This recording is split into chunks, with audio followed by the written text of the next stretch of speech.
Aujourd'hui, on va parler des 3 dangers que tu peux rencontrer sur le chemin du NoFap. Bonjour à toi, Grande Lumière, j'espère que tu vas super bien, que tu es connecté avec ton cœur et que tu es justement dans ce processus de sublimation sexuelle, de NoFap, de No Nuts, peu importe comment tu l'appelles. Et j'espère que ça va, que tu ne te juges pas trop, que tu es sain, que tu utilises cette énergie à bon escient dans ta vie. Aujourd'hui, je voulais te parler justement de ce sujet-là qui est pour moi très important et j'ai eu beaucoup de personnes aussi qui m'ont dit « Oui Fabien, super le NoFap, super ses bénéfices, super ses bienfaits, qu'est-ce que ça apporte, qu'est-ce que ça peut transformer chez toi ?» Mais concrètement, qu'est-ce que ça peut ou quels sont les risques qui peuvent être sur la route justement des personnes qui pratiquent ce NoFap et des personnes qui sont justement dans cette transformation un petit peu personnelle, cette transformation de sa sexualité masculine, et pour ramener justement beaucoup plus de conscience dans cette sexualité, que ce soit en partenaire ou seul, ta relation que tu as avec la pornographie et avec la masturbation. Donc en gros, quel est justement et quels sont les dangers ou bien les problèmes que tu peux rencontrer, justement les obstacles que tu peux rencontrer sur le chemin justement de ce NoFap, lorsque tu commences justement ce processus d'arrêt de masturbation et d'éjaculation seul. Encore une fois, il faut bien comprendre que le NoFap, c'est simplement le fait d'arrêter de se masturber devant du porno. Ça autorise l'éjaculation en couple. Donc, quels sont maintenant justement les 3 dangers principaux que, selon moi, sont vraiment importants de connaître et importants d'avoir conscience? Alors, le premier justement obstacle ou le premier danger justement des personnes qui peuvent arrêter ou qui peuvent avoir peur de ça, ça va être justement le jugement. Encore une fois, tu sais que le jugement, c'est quelque chose qui est inhérent à l'humain, quelque chose qu'on a tendance justement à faire lorsqu'on sent qu'on ne réussit pas un objectif qu'on s'est forcément donné. Si tu t'es donné peut-être 10 jours, peut-être que tu t'es donné 20 jours de rétention, et si tu n'arrives pas à tenir, tu vas te juger. Et pour moi, c'est le plus grand danger. Pourquoi? Parce que les personnes qui font ça, et typiquement si tu t'es fixé 20 jours, 25 jours de rétention et d'arrêter de masturbation et de porno, je ne sais pas comment tu l'as géré toi dans ton processus, mais si tu as fait ça et qu'au bout du 6e jour, tu arrêtes et tu éjacules devant du porno, tu vas dire putain, je suis qu'une merde. Tu vois, et le danger dans ça, c'est pas le jugement en soi, c'est ce que tu vas faire après de ce jugement. Donc, ok, tu as le jugement, je suis qu'une merde, j'ai éjaculé devant du porno en masturbant comme ça et j'ai terminé comme ça dans mon sopalin. Tu as ça, tu as le fait, c'est un fait, d'accord? Donc tu as éjaculé avant ton objectif et après, tu as ce que tu fais de ça, tu as l'option soit j'arrête et du coup je continue à me masturber, j'oublie l'objectif, soit tu continues et peu importe que tu aies éjaculé, tu continues à aller justement vers cet objectif-là. Et encore une fois, le danger de t'arrêter, qu'est-ce qui va se passer? C'est que ta confiance en toi dans ce processus-là va s'arrêter. Et là, c'est là où je dis que c'est très négatif, entre guillemets, où ça va vraiment t'éloigner un petit peu de ton chemin là, c'est que ça va te démoraliser. Ta motivation va baisser, ton envie de faire justement cet objectif va baisser. Donc moi, je te conseille de te focuser encore une fois complètement sur finir ton objectif, peu importe où est-ce que tu en es, si c'est le début de ton objectif, la fin de ton objectif, termine cet objectif et continue.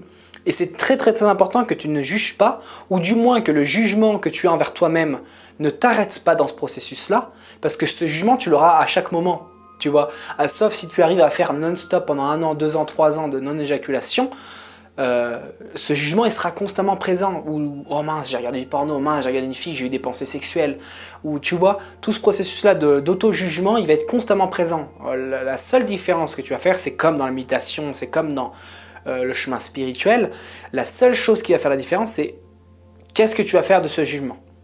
Est-ce que tu acceptes ce jugement comme un fait radical et inchangeable? Donc tu te juges et du coup ce jugement va apporter que tu arrêtes ton objectif, ou est-ce que tu observes ce jugement, cet auto-jugement, je suis qu'une merde, j'ai éjaculé avant mon objectif, c'est un fait, et tu vas au-delà de ça.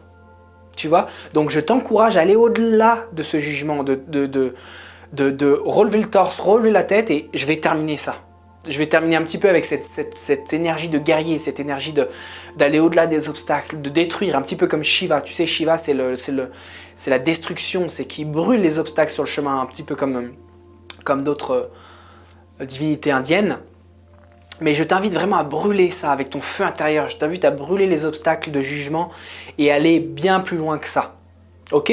Donc ça, c'est pour le premier danger ou le premier obstacle un petit peu sur le chemin du NoFap. Ensuite, le deuxième obstacle ou la deuxième difficulté que tu peux rencontrer sur le chemin du NoFap, ça va être une énergie qui est mal dirigée.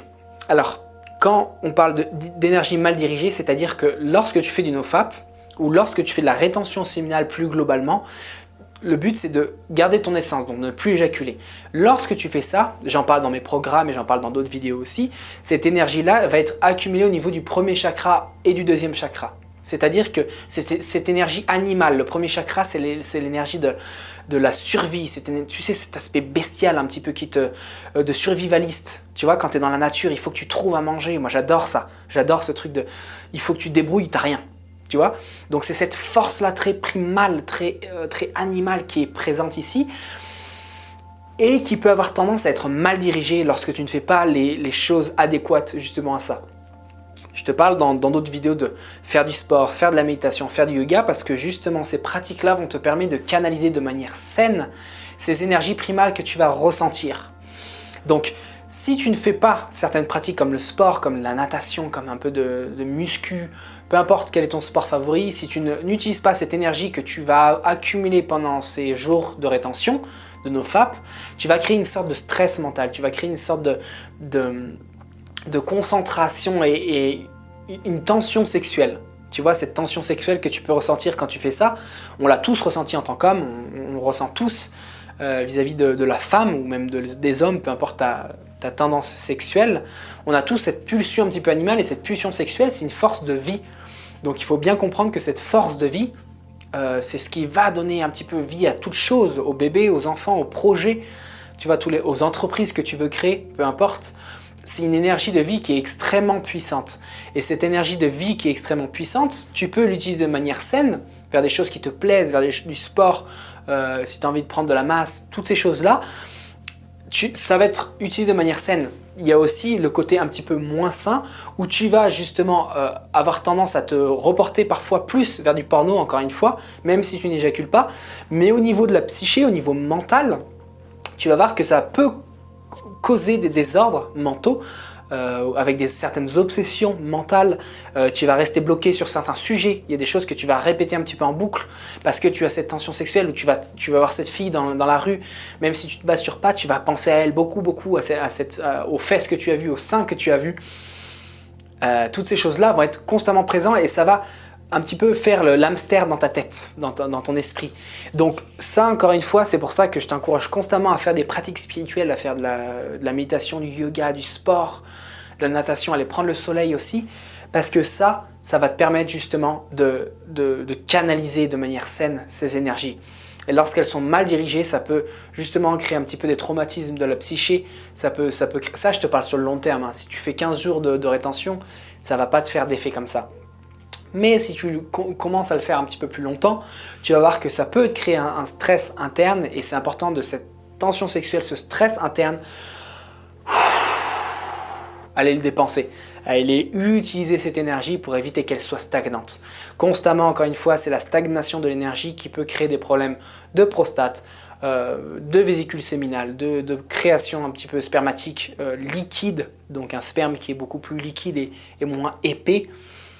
Donc, encore une fois, je t'invite à circuler l'énergie. Donc, beaucoup de personnes me disent « Oui, mais Fabien, comment je fais mon énergie, c'est naturel de dépenser cette énergie, c'est un cycle naturel de sortir, de purifier. » Encore une fois, le sperme se transforme en énergie. Donc, si tu arrives à ce sperme, le transformer dans une activité qui te plaît, tu verras que ça fera naturellement cette purge énergétique, donc non pas justement sperme, le sperme en soi, c'est l'aspect le plus grossier, disons, de l'énergie sexuelle. Ok, tu as 1000 manières de l'utiliser cette énergie-là qui est au niveau beaucoup plus subtil. Tu verras que dans mon programme, je parle beaucoup justement de ces énergies subtiles qui peuvent être canalisées à d'autres niveaux de conscience. Donc ça, c'est pour le deuxième point, une énergie qui est mal dirigée, une stagnation énergétique que tu dois absolument retransformer avec des pratiques particulières. Le troisième danger ou obstacle que tu peux voir justement sur ton chemin de NoFap, ça va être tout ce qui est insomnie, agitation et rêves assez intenses sexuels. Moi, je sais que quand j'ai commencé ce processus-là, j'ai eu des rêves très forts, des rêves assez mystiques mais liés à la sexualité, des entités qui voulaient venir me prendre mon sperme, des sortes de ce qu'on appelle les djinns aussi, ces entités astrales qui viennent vers toi. Donc c'est vraiment au niveau astral, donc c'est un niveau beaucoup plus éthéré, qui viennent à toi pour essayer de te prendre, de te tenter, tu sais, d'essayer de te prendre ton énergie sexuelle, de te dire allez viens, allez Fab, allez éjacule, donne-moi ton sperme, parce que le sperme c'est une énergie très puissante, cette énergie sexuelle. Donc ils vont essayer de se nourrir de cette énergie sexuelle. Sans rentrer justement dans l'aspect plus ésotérique, tu vas voir que aussi tu peux avoir justement des insomnies. Des insomnies, c'est ce que je te disais, pas dû justement à cette concentration sexuelle, cette tension sexuelle que tu peux ressentir quand tu fais ce processus-là. Donc des insomnies, tu peux avoir des agitations pendant la journée, tu peux avoir un petit peu de restless, comme on dit en anglais, le fait de ne pas réussir à te poser.